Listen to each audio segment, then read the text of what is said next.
Alrighty, so welcome back to another episode of Teach Traffic. I'm really excited about this episode because I have invited a very special guest, Andrea Vahl, and we are going to go head to head and talk about YouTube ads versus Facebook ads. And Andrea is by far and away definitely a Facebook ad expert. And I am obviously very familiar with them too, but I thought we would kind of go head to head with the differences of, if you as an advertiser were considering your options of should I do Facebook ads or should I do YouTube ads, which one did I do first? Should I do both? And we're kind of going to talk about the pros and cons with both, and to hopefully help you decide if you should do one or the other, or possibly even both. So welcome to this episode, Andrea. Thank you so much. It's so fun to be here. Woohoo! Woohoo! Alrighty, so let's get stuck in and let's talk about, I've kind of, prior to hitting record, I did think about, I'm a bit of a big picture person, and I really think that success with advertising, regardless of what platform, regardless really of what you're selling, hinges on three really core components. And that is, the first is targeting, like how you're choosing to get in front of people. The second is the creative, so what ad you're showing people. And the third is your offer. So I thought it might be interesting to break down our episode into those three core components and go through, as I said, the pros and cons of each of those components for Facebook versus YouTube, and we can really battle it out. What do you reckon? Yeah, I'm ready. All right, awesome. All righty, so let's start with targeting. What would you say are some of the advantages that Facebook has with its targeting? And then I can talk about the YouTube ad. I think that there are some challenges with Facebook targeting, is that I feel like there's not as many keywords that you can pull from. There's some limitations there. But Facebook has a lot of data, and they can, you can also use a lot of the data that you have available to you, such as seed audiences for lookalikes. That can be really good targeting.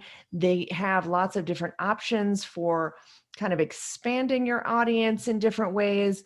There are some cool targeting things that they have, like job titles and interests, and you can target fan pages and fans of certain pages if that's available. So there are some great options within Facebook.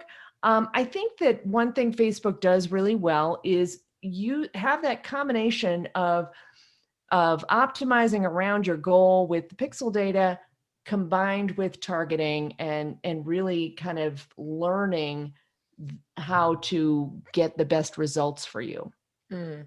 You mentioned targeting fan pages, and I know one of the questions I personally get asked all the time is, can I target my competitor's fan page? And or I've tried, for example, to target my competitor's fan page, and I can't seem to do it. Do you know what is that cutoff point that makes a fan page eligible to be targeted versus not? Yeah, that's the biggest question. And no one really knows that. In fact, I find in general, sometimes it seems to be around 50,000 fans, but sometimes I see fan pages that are, 100,000 or larger that don't come up in that detailed targeting area. And that's where you need to put the keywords for your targeting in that detailed targeting section at the ad set level. And you start typing, and if there's a match, you can target that the fans of that other page. But I've also found very small pages that are available. Sometimes fan pages that have just 5,000 or 10,000 people that come up in the targeting options. So there's sometimes no rhyme or reason to it, but you just have to type and hope. Fair enough. And in light of the recent Apple iOS update, in terms of targeting, because you mentioned that Facebook has a huge amount of data at its disposal to use for targeting. Yeah. Do you have any sort of inclination as to the effect that will have on the targeting? Well, the effect from the iOS option or the iOS change isn't going to really come in the keyword targeting that you use. It's really going to come with um, things like when they're using lookalike audiences of lead data that you have, Mm. because that lead data from the pixel is going to start falling off as the iOS blocks those pixels from tracking. And so now your lookalike audiences might get a little, become a little different because of that. I mean, it kind of remains to be seen if that's going to really have a big effect or not in lookalike audiences. The big thing is really going to be in the tracking piece of it, whether or not you're tracking that you're getting leads or purchases or things like that. But in the targeting piece, it's not going to come into play as much, I think. But what about a situation where somebody might opt out of being tracked? And then, as you say, obviously the tracking is affected. But as a result of that, they're no longer being tracked in terms of what they click on and what Yeah, they like and what they don't like. I mean, a right. byproduct of that could be in terms of your targeting, even for cold traffic, right? Yeah, that's true. That is true. And like, right. And, it'll definitely affect your retargeting Yep. because that's using that pixel data. But if they're opting out of that tracking with the pixel data, then, you're not going to, that is very possible. So, Yeah. I guess it's a big unknown. yeah. What would you say in your But experience? let's also bring back, let's just bring back just going head to head here. It's true. I want So, to mention up. I want to bring up that uh, YouTube is also going to have the issue with tracking. And there's been a lot of attention around the Facebook tracking with the iOS update, but mm. that's really affecting all platforms. Oh, 100%. Yeah. I mean, Yes. Facebook is definitely getting a lot of Yeah. attention with this. Yeah. But I think this is just going to affect, multiple platforms Yeah. and the Yeah. vulnerabilities there across all platforms, really. Right. There's a lot of people thinking that, oh, if I just switch to YouTube ads, I won't have the iOS problem, but it's going to happen if people are, in several ways. So, Yeah, look, I mean, as an advertiser like yourself, we're still very much discovering the true impact of this, and it's still, we're waiting for the dust to settle to really yeah, have a look at the data and see right, where it ends up. right. I wanted to ask you in terms of targeting, and then I'll sort of go into the differences of targeting and success that I have with YouTube. But what's some of the best targeting that you find works really well for either your clients or your students on Facebook? Yeah, so it really does depend on the industry. So, some of the clients that I work with in the B2B space can have really good luck with targeting by job titles. So, if you are in B2B and you know that you are trying to target the owners or the executives or directors, if you know the specific job titles of the people who buy your product, service, or software, whatever it is, as a business to business product, then you can target by job titles and optimize around that. If it's more of a consumer product, you might target by things like lookalike audiences of people who have added something to the cart or purchased your product in the past. And you can do different ranges of lookalike audience of add to cart in the past 15 days or lookalike of purchase in the past 7 days. So you can kind of create all these different audiences where Facebook is really very dynamic in how it's finding those people for you. So those can be great audiences. And then you can broaden the range and say, let's find a wider lookalike audience of 2% or 5% or something like that of this small seed audience that's super valuable. Mm. Another valuable audience in B2B or B2C can be a lookalike audience of a particular seed audience that's valuable to you. So, for example, if you have multiple buyers, maybe people have purchased multiple times from you, you create a lookalike of that smaller audience and you can really have some good value there. But sometimes I've had better value with just, or better results with just targeting by general keywords like copywriting, or people who are interested in blogging or something like that. So it's important to test all those and see what works. Yeah. In my experience, actually, I find larger audiences seem to be working better these days than smaller ones. I think the algorithm kind of really lends itself to dealing. Are you finding the same thing? Yeah, for sure. I've found some. I used to never do a lookalike, like a 5% lookalike that's a wider audience, but now I'm finding some good results with that, because Facebook is able to learn the types of people who are opting into your or buying your products. Definitely. All right, I might just talk a little bit about on the YouTube side with the targeting. So most people, I mean, have heard the statistic that YouTube is the world's second largest search engine. But what people don't then make the realization of, and the extension, is that there's a huge amount of intent that comes with it being a search engine. People actively go to YouTube and type in something that they're actively looking for. And, YouTube or Google really they're essentially a data company, and they've done a huge amount of research on YouTube and how people are using YouTube. And there's some crazy statistic that, and I mean, we can only take it for face value and assume it's true, but Google have said that 68% of people use YouTube to help make a purchase decision, like an e-commerce purchase decision, which is a pretty insane statistic. I mean, maybe it's not 68%, but even if it was 58% or 40, that's half the people, right? Right. So people go to YouTube to look at reviews. They want to see how to use the product. And so if you're in e-commerce, an obvious kind of, it might be obvious for you to advertise for those types of queries and search terms.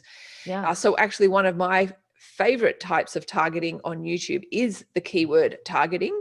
And so targeting people who do actively go to YouTube and type in a search query. Now, I do want to mention, though, it is very different to doing keyword targeting on the search network, which is on google.com, where the text ads come up. It is very, very different. And so it's not an exact science with the keywords that you choose on YouTube, where you will kind of, Google have kind of come out and said, like, so for example, I teach Google ad training, right? So I do keyword targeting of YouTube for the people who type in Google ad training, right? That would be an obvious keyword for me.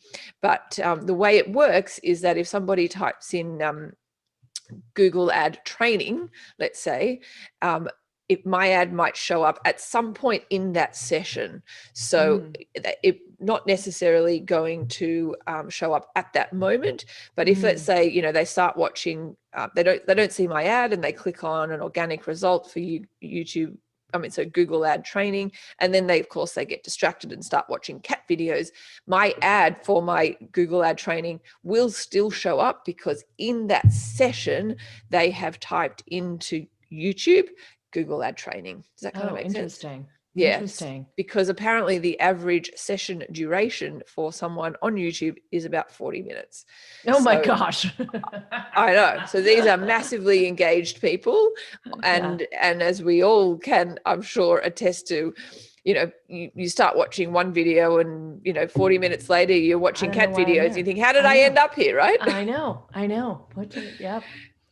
So keyword targeting on YouTube is actually one of my favorite targeting options. And the other favorite way I also like to target is I like to target specific videos on YouTube, provided that that particular channel allows Google ads. So that's the big caveat. So I might go to YouTube and type in the keyword myself, Google ads training, click on the first organic result, and if that video allows YouTube ads on there, I can just swipe in front of that audience, and it's a way of kind of me getting straight to the top of the YouTube search. Nice. And actually we get really, really good results with that strategy. So keyword targeting and placement targeting on YouTube is killer. Yeah. But of course, like Facebook, you can very much target also the type of person somebody is in, which is what sort of, I guess, called behavioral targeting, which is what Facebook is. So it has both of those components. It's got that intent-based targeting, but it's also got the identity-based targeting of people who are, interested in certain topics, or in the market for certain types of things, or some kind of person. Yeah. Now YouTube doesn't have the lookalikes, do they? The They do. lookalike. So they have what's called See, not to be outdone. They've called it similar audiences. Yeah. I am so deep into Facebook ads that I just Well, hopefully I'm going to introduce you into the I world know. of Google and Facebook. I would say, though, that their similar audiences are not nearly as good as Facebook's lookalike audiences. And if you're, after watching this head-to-head that we're having, you kind of are inspired and decide to test YouTube ads, I would start with either that keyword targeting or placement targeting as a real starting point, merely just to test if your creative and your offer works, which we're going to get to next. But it's a really good way of, because let's say you launch a campaign and it doesn't work, which you and I know happens all the time, right? The variable you're going to have in your head is this a problem with my targeting? Because it's either one of three problems: targeting, offer, or creative, right? By doing keyword targeting and placement targeting, you've eliminated the variable of, is this a problem with my targeting? Because because of the intent factor. You've gone to anyone who's watching one of the organic videos on Google ad training, I know that they want to learn that. They're watching that video now. And so therefore, if my ad doesn't convert with that type of targeting, I know it's not a problem with my targeting. I know I've got to change my creative, or I've got to change my offer.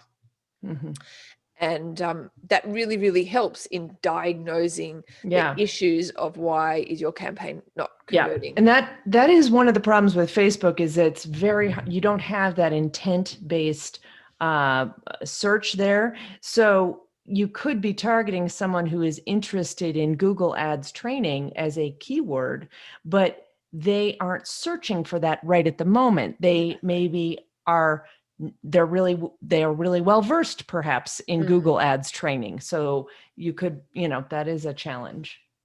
Yeah, exactly. But I would say that the pixel on Facebook, where you do, as I said, the lookalike audiences, which is where you would be leaning very heavily on the pixel, I do think is actually superior than Google. Yeah, it's definitely, I feel like Facebook does a great job of finding the people, and that's why wide targeting is working well on Facebook, because Facebook has data on the types of people who are opting into leads, who are making purchases, who are doing these things that the pixel is tracking, and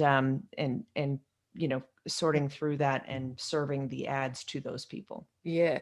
And that's actually why I'm so interested in seeing the impact of this iOS update, because that pixel is so good. And I think actually that is why Facebook is jumping up and down and making a big fuss about this. They are not happy about this change.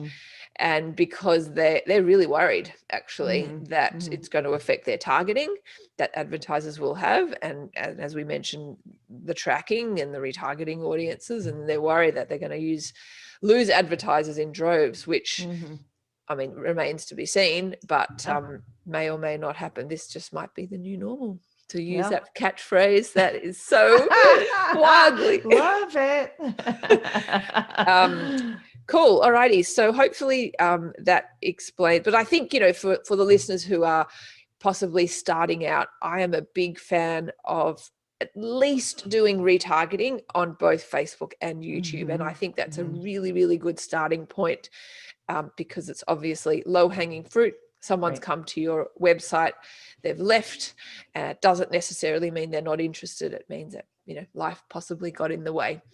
So retargeting on multiple platforms is really successful. All right. I think we've talked at length about the targeting on Facebook and YouTube and the differences. Let's go to the next pillar, which is about the creative. which I don't know if you agree with me, Andrea, but I find people just do not spend enough time on nailing their creative. It's just a side thing that they, oh, whatever, I'll just throw up this ad and that'll I do. know. They think it's all about the targeting, but Yep. it hinges on the creative. It's so true. It's so true. And you need to have a lot of creative. People Yep. think that I'm going to test one image or two images or one video. And if it doesn't work, they're like, well, Facebook ads don't work or whatever. But I've seen huge differences in the cost per conversion and cost per sale with different creatives, even within the same audience. You can, you've got and you've got to be rotating them. That being said, I do have creative that performs well for a long period of time. You don't have to rotate it every 3 days like some people say. You can keep creative that is still continuing to perform, but you've got to watch it, and you've got to bring new things into the mix, because you just don't know. You think that your baseline is up here, you bring in some new creative and you've cut your costs in half. It happens all the time. And some people think, oh, they have a rule in their head that no text on creative or always have text on creative. And I see both of those things change as well. And you've got to test. Yeah. So what is your opinion on image versus video ads? Or Yeah. I guess I just would love to, hear your thoughts on that. I'm seeing a shift in Facebook. I used to always see images performing better with opt-ins and purchases, although purchases sometimes have video performing better. And again, it depends a little bit on the industry. If you're in the consumer space, B2C, where you might be demoing a product, then a video can do really well and help someone see that product in action. But in terms of if you're doing a lead, trying to get people lead as a lead magnet, over to a lead magnet, oftentimes the image is going to catch someone's eye, and you've got to just get that click over to that landing page, which we'll talk about next, right? The offer, and that also includes the landing page that's going to convert them. So, I've found that in the past, images have done better for converting people into leads, but I am finding a little bit that videos are really starting to perform well and do a little bit better on Facebook than I've seen before. Interesting. And on that topic of video, you mentioned like an explainer type video. Do you want to Yeah. kind of expand on that a little bit? Like what, and I guess also like ideal length of video? Yeah. People always ask about length, and I think there is no perfect length. In the speaking world, we say you can never be too long. You could just be too boring. So you've got to have it be interesting and engaging. I mean, shorter is typically better if you can make it pretty quick, so that you get right into the heart of the matter quickly, because you've only got about 3 seconds to hook them with your video. So the first 3 seconds have to be super interesting and eye-catching, or maybe have some text that's really intriguing on there. So with an explainer video, you're doing more of a like it could be like a product demo, or you're kind of showing what your product or service can do for somebody. And so that's where you're showing that transformation of what that person wants. So that person might be sick of cooking eggs in their pan, and it's always sticking. So your video shows them the eggs just sliding right off and shooting right off or whatever, so, and that's the transformation that client's looking for. But if in the B2B space, it could be more about explaining the problem that your client is potentially having in their business, where your product or service is going to help get them to the other side and change their life. So that could also be kind of an explainer video in that way. And I'm assuming you're you a believer in that your videos or the videos need to have captions. I know I personally, when I'm on Facebook, I watch videos on silent. So yeah, me too, all the time. And I'm like, why am I just sitting here reading this video? Exactly. But yeah, for sure. You've got to have, I mean, it's almost either full on captions or like bullet points to illustrate what's happening, to kind of give the overview in a shorter time frame. Yeah, I think, you have to assume that the consumer of that video is going to be watching that video on silent. And so now, is that the same for YouTube? Do you have to have captions on YouTube? not at all. In fact, in my experience, people are on there because they are wanting to watch a video, as opposed to scrolling through their newsfeed and have stumbled on a video. The big difference that I see in terms of creative on YouTube versus Facebook is that on YouTube, your video is doing 100% of the heavy lifting of that creative. You have to have a compelling video. It doesn't have to be high production, although that's often nice, but it by no means has to be high production value, but it has to hook people in, because the difference on Facebook is you can have a video ad, but above the video ad you can have all this text that explains it, and you cannot have that on YouTube. So your video has to do all of that heavy lifting of getting your message across and selling whatever it is that you're selling. And so it needs to be a very, very successful video. The difference also on YouTube is that the first, and I'm just going to assume that people are doing what's called the in-stream ads, which are the video ads that come up before the video you're about to watch. And so those first 5 seconds of that video is unskippable. Someone who is about to watch a video, as I said, on Google ad training, right? My video comes up in front of them. The first 5 seconds are unskippable. So I have 5 very, very critical seconds to capture people's attention and hook them into just continue watching my ad. So you can imagine how critical those first 5 seconds are. I certainly wouldn't waste those 5 seconds and start talking about myself. It's not about me. It's about the end viewer and the problem that they're having that I can help them solve. So on YouTube, I would call out my target audience. I would, say, are you a business owner who is struggling to get Google ads to work for your business? And ideally, what I'm wanting them to do is I'm trying to qualify people, and equally important, I'm trying to disqualify people. So if someone says no, well, they're just going to skip that ad, and actually great, like I don't have to pay for that view, they're gone. But if they answer yes, well, then I want them to keep watching.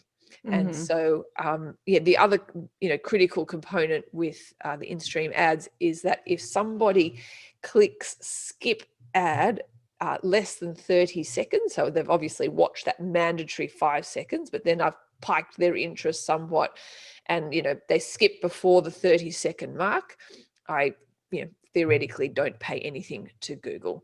I mean, admittedly, for any sort of savvy ad managers, really you pay by a CPM model anyway, but that's the way they sell it. They charge it differently. I know. They charge it differently. Same. It just looks different, right? Exactly. They finesse the numbers. That's how they do it. That's right. But essentially that's the way it works. And so what you don't want to do then on YouTube is have a video that is really less than 30 seconds, because they might get to the end of the video, had no intention of watching or buying, and they've just endured your ad and never hit that skip button,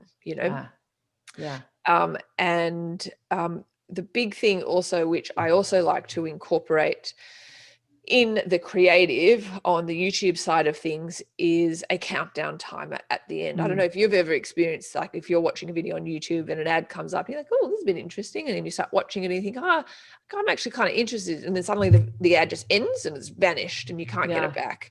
So I often like to add in a countdown timer at the end.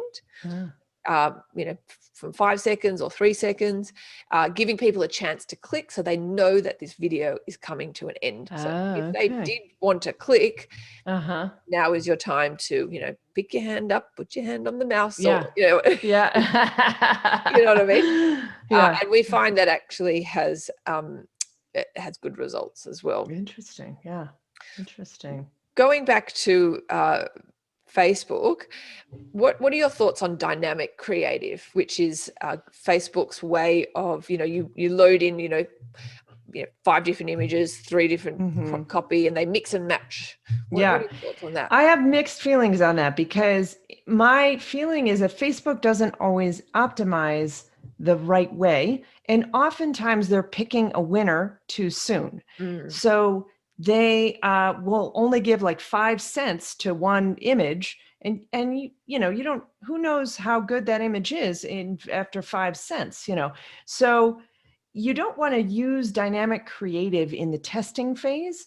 You want to use it when you've tested and found your best images, and then you're putting those into kind of, dynamic creative, or you're also maybe, putting your best audiences into a campaign budget optimization type of format where you can scale in a different way, and you're knowing that you've got the winners in there instead of possibly having a dud in there that you might be wasting money on anyway. So definitely don't use dynamic creative in the testing phase. If you want to know how an image performs, it can be. I have seen it do. I used to not like it at all, but I have seen it do really well, especially in the e-commerce space when you do want to have a lot of different creative coming through for people. I haven't used it as much in B2B. Yeah, right. On that topic of Facebook making a decision too quickly, which is the winning ad, how do you combat that same problem? Like, let's say you've got, one campaign and one ad set. Sorry, I always get confused. Ad group or ad set. Yeah. Google. And then let's say you've got 4 different creative that you're testing within that one ad set. Yeah. How do you get around Facebook doing a proper split test that way? Yeah, you'd either have to if you really do want a proper split test, you'd either have to set it up yourself, which is what I do because that's an old school way of testing it, or you have to, or you can use Facebook's split testing tool as well, and that will tell you the winner there. You've got, I don't like Facebook split testing tool. It kind of, to me, is too wonky, and I have my own system. So that's why I don't use it. Or you have to be okay with the fact that you might have some misoptimizations in there. The other thing you can do is manually kind of turn things on and off if you want to do that. But that's kind of a little less than ideal, I suppose. So if you really truly want to test, you can use Facebook's split test tool, or you can set up your own ad set where you just have one image underneath each ad set and dedicate the budget to it. Yeah, right. So what you mean is like adding one creative per ad set. So you have 2 ad sets with, let's say, the same targeting, the same budget, but each ad set is, okay, that's often what we'll do as well. One last question on the creative side of things for Facebook is, what is your opinion on long copy versus short copy? And what I mean is that text above either the image or the video, long copy versus short copy. Yeah. I feel like long copy works really well when you want to kind of explain things a little bit deeper or tell a story. Now, I typically just see, and I don't do as much in the e-commerce space, true e-commerce where you're just only doing sales ads, purchase ads all the time. So I'm not doing quite as much there, but I know that a lot of times the shorter copy can work better there. With any other, with lead magnets or purchases, I'm more often doing longer copy to get people kind of warmed up before they go over to the landing page where they have to, opt in, or maybe it is make a purchase. I'm more often, though, doing kind of a lead generation campaign on Facebook, and then letting the sales sequence, the email sequence, or the webinar or whatever that we might be sending the ads to, do the selling piece of it from there. So, I feel like the long copy can really help tell more of a story, and does really well, and really can appeal to people. It is more challenging these days with Facebook's personality traits issue, because you can't call out conditions. You can't assume personality traits that someone has. Facebook will stop those ads or disapprove them. So you have to write creatively. Yeah, absolutely. It's definitely tricky. I personally, it's funny when back in the day and I first started split testing long copy versus long copy, the person inside me was thinking, oh, long copy is never going to work. Who's got the attention span? Everyone's got the attention span of a goldfish. Yeah. And time again, I was just proven wrong. That long copy just like worked over and over again. And almost because, and I thought about it, almost because it becomes like a mini landing page, and we test it is. Really, it really is. It really is. Especially, you definitely want to use long copy ads if you're using a lead generation ad, because that is your only lead generation ads are the ones that pop up on Facebook. That is your only copy that you have. You're not sending people to a website. It's all within that ad itself. And so that's the only place you have to explain everything that people will get if they opt in, or, are going to get a call from you, or whatever you're doing for that lead generation ad. So it's you definitely want to have longer copy there. That's maybe what was my downfall. I've never had great success with the lead generation ads. What I found is the quality of the leads weren't great. I'll tell you a little story. I once, this is many years ago, when lead generation ads first came out, I thought, oh, this is going to be awesome. So I had a client that was like a personal trainer. And so we were running an offer of like a week's free personal training or something with lead generation ad. And so I set it all up, and we're getting leads, and it's fantastic. And this client was like really responsive. As soon as the lead would come in, we had their phone number, obviously, he would get on the phone and call them, So this lead came in one day, and he calls the guy, this is in Australia, he goes, hey mate, how can I help you? And he says, who is this? And he said, well, you registered for, a week's free personal training. I was just calling to see when you'd like to come in for your first session. He goes, nah, mate, I didn't do that. I thought I was just liking the ad, I know there is a lot of, there definitely is. It's a little, it can be a little dicey with those.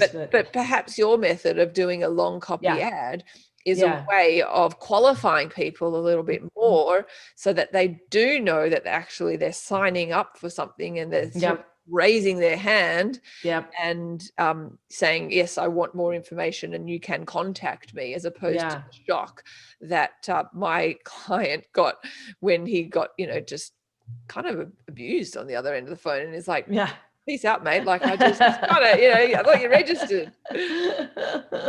Anyway, all right. So we've touched on the targeting. Now we've touched on the creative, the differences of creative. Let's talk about the offer. And in your experience, I mean, this is the holy grail with online advertising, is what was drummed in me many years ago is an offer that converts. You can have the best targeting in the world. You can have the most slick creative. If you don't have what people want, then no amount of good targeting and no amount of creative is going to make it work. So it is a critical component to successfully advertising online. What would you say, in your opinion, are certain offers that consistently work on Facebook? Yeah, I mean, the one thing that works the best is instant downloadables, things but there also is a caveat with that, because they can work really well. But again, if it's like a sugary treat, people sometimes they're just opting into these things and they don't consume them. So it's a balance between like an offer that is irresistible, has a good hook, that is really interesting to someone, versus something that is actually going to do a little bit more of the sales. Because on Facebook, it is more about lead generation, because you're kind of trying to the targeting is such that you don't know if someone needs a tennis racket right now, even if they're interested in tennis. So you've got to talk about how this racket is going to improve their, how to improve their swing. And then all of a sudden, this is the racket for that as well, or whatever. I don't even know. Swing, is that I don't know. Tennis. I think I'm doing tennis and golf mixed up here. You need a good swing for yeah. So, there is, I think I like video content or webinars or something where they get to know you a little bit as an offer that will help them. Sometimes things like summits do really well because there's a lot of a lot of great information in there packed in. Webinars can do amazingly well but again, they have to be titled and offer some transformation that person is going to want. So it has to be super clear on what's going to change for someone when they opt into your offer. Where do they want to get to? It can't just be about information. It's more about the benefits and the features, right? So yeah. So on the webinar thing, and I like that point that you make, that it's got to educate people into your brand rather than just like an ebook which is going to sit on their drive and gather dust and they're never going to open. On the webinar side of things, which obviously do offer that the ability for that transformation, and they can learn things and go, I want to learn from this particular person. Right. Do you run Facebook ads to live webinars or the automatic webinars, or is I've done both, and they can have there's different components to both. Live webinars have more of an event feel to it. It's like a certain date, it's happening that date. The challenge there can come if the person's not available at that time. They'll like, oh, I'll listen to the recording. Well, they never listen to the recording. So, sometimes something instantly available can help as well, can be good as well. So that is, but then you've got to kind of have some urgency around whatever you're selling at that point. You can't just say, oh, buy this whenever you want, So there's has to be a little bit of thought put into an evergreen funnel. If you're like running an ad or running ads to a webinar that's always available, how are you creating urgency for someone to buy something right at that moment? So those are the two pieces of that. I think they can each have success. I think there is more of an event feel, and you can kind of get behind a big promotion around a monthly webinar or a quarterly webinar. I have a client who runs live webinars every other week, and he just does great at them and has gotten so good at his webinar pitch. He's really improved his sales, because that's the other piece of it. You've got to, you can't just do one webinar, pitch one time and say, well, that didn't work, because the art of the pitch within the webinar is huge. Yeah, exactly. One thing I found, so obviously I've run ads on Facebook and on YouTube. This was more for a downloadable.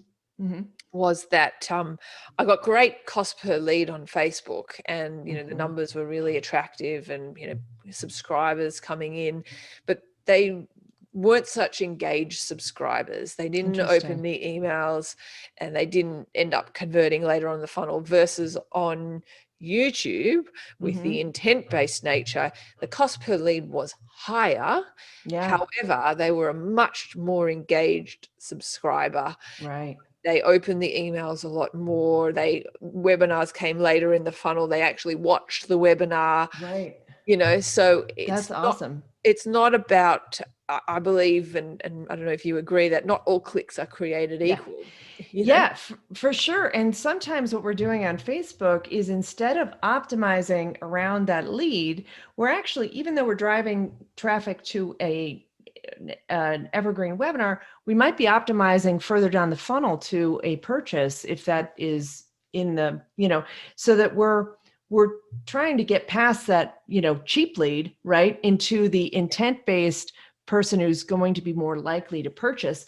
And that happens in audiences too. And that's why you have to track all the way through the funnel too, because you might be getting cheap leads with one audience, but the more expensive leads are actually the ones that are buying, and your return on ad spend is much better. So you got to track all the way through for both sites. Yeah. And I guess, for our listeners who might be wondering, well, how would you track those differences in lead? What some people do is they will create a duplicate landing page with a completely different form so that they can tag people differently from that form, and then see how they progress through that funnel. I guess it really depends how granular you want to go. But it is, I think, a worthwhile experiment, because it is not just about that top line metric of the cost per lead. I've got an interesting story for a member of Inside Teach Traffic who I was helping. They were running Facebook ads to a paid challenge, actually. A low cost challenge. I think it was like $29 or something. And the Facebook ads were converting really well. Self-liquidating offer, which is the $29 paid challenge was paying for the ads itself, which is great. So they're scaling that up, and they're like, fantastic. And I said, well, we need to diversify platforms, because your Facebook ad account can get shut down at any moment. And so we then looked to replicate that same offer on YouTube. So people who did that targeting method that I was talking about earlier, and no one was buying. It was fascinating. Wow. So the same offer of the paid challenge of $29, we just created a YouTube ad. I taught him how to do it, keyword targeting, not one buyer. And we tested it. Yeah, it was really interesting.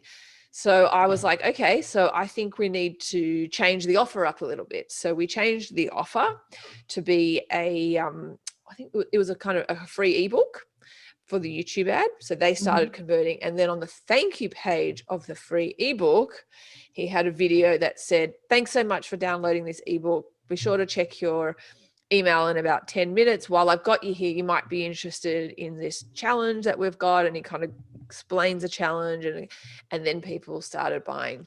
Interesting. Which was really interesting, so I think for our listeners who, where you do try and replicate something from one platform or another, if it doesn't work, it doesn't mean that that platform doesn't work. It actually might mean that you just need to switch up the offer a little bit. People obviously needed a little bit more trust building, needed to warm up a little bit. And then obviously emails kicked in, and they, a number of those people even actually, interestingly, bypassed the challenge, didn't take up the challenge, but went straight to his membership. Oh, wow. That's interesting. So, I mean, you've got to keep, the offer is so important, and it's about, what offer works on what platform. And and I think it's also worth mentioning that many people, don't follow a linear path. And as advertisers, they try and force people through one journey, and there's actually many journeys, and there's many front doors into people's ecosystem. Right. I feel like that's just such a beautiful statement. There are many journeys. We're all on many journeys. It's true. It's true. It's in business and in personal life. Wow. It's getting really deep here. Oh my God. And it's like evening for you and it's morning for me. I mean, it's like deep in the morning. Maybe I need another coffee or something. So yeah, I guess, in my experience with YouTube ads, you're going to have to test different offers and see what works for your market, because there's no one size fits all for people. Exactly. That is so true. Well, I think we have covered a huge amount, and unless there's something that I have forgotten to ask you. No, this has been so exciting. I've really enjoyed this. So where can people find out a little bit more information about you? Yeah, so people can find out about me at my website, Andrea Vahl, AndreaVahl.com. And there's some free stuff there. There's lots of blog posts. Talk about a lot of stuff, and connect with me there. Yeah, definitely go check out AndreaVahl.com. You can also find me at teachtraffic.com. And thank you so much for listening, Andrea. Thank you so much for your time. I know you're a really busy lady, so I really appreciate you sharing your wisdom. And for our listeners, definitely check out AndreaVahl.com. Thank you so much. Thanks. Bye. Bye.